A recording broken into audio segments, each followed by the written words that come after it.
In this video, I am going to show you delete fingerprint on Samsung Galaxy. So let's get started. First, take your phone, go to settings.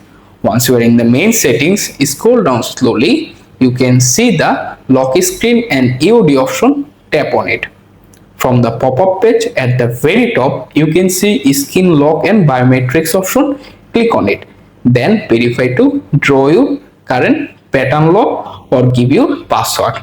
From the next skin lock page open, scroll through the page, go to fingerprint section.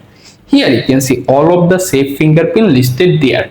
If you decide to delete fingerprint lock, simply find the exact fingerprint if you want to delete them. For example, I am delete fingerprint 1 lock. Simply tap on it, then click on remove option.